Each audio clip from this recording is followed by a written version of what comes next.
नमस्कार मित्रांनो. सध्या एक शब्द खूप जास्त फेमस आहे बघा, ज्याचं नाव आहे क्युरेटिव्ह पिटिशन.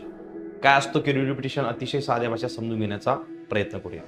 मित्रांनो, समजा एखाद्या प्रकरणामध्ये न्यायालयाने निर्णय देताना एखादा व्यक्ती किंवा व्यक्तिगट असा आहे ज्याला वाटते की हा निर्णय आपल्या विरोधात केलाय किंवा मुदतीत वेळ किंवा सुनावणी दरम्यान त्याच्याकडनं योग्य ते पुरावे किंवा मुद्दे सादर करू शकले गेले नाही, तर अशा केसमध्ये ती व्यक्ती राज्यघटनेच्या अनुच्छेद 137 नुसार रिव्ह्यू पिटिशन अर्थातच पुनर्विचार याचिका दाखल करू शकते.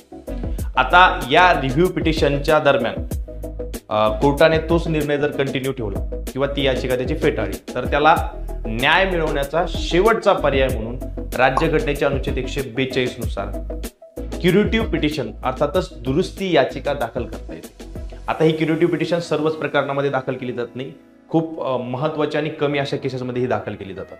क्युरेटिव्ह पिटिशन संदर्भात सुप्रीम कोर्टाने 2002 साली रूपा अशोक हुरा वर्सेस रूपा हुरा या प्रकरणामध्ये त्या संदर्भात भाष्य केलेलं आहे. क्युरेटिव्ह पिटिशन दाखल करताना अगोदर ज्या खंडपीठा किंवा न्यायमूर्तींसमोर सुनावणी झाली त्याच समोर सुनावणी होणं गरजेचं असतं. पण इन केस जर ते सेवानिवृत्त असतील किंवा ते न्यायाधीश किंवा खंडपीठ अवेलेबल नसेल, तर अशा केसमध्ये सरन्यायाधीश ठरवतील आणि त्यांच्या म्हणण्यानुसार दुसऱ्या खंडपीठाकडे ती क्युरेटिव्ह पिटिशन जी तर ती दाखल केली जाऊ शकते.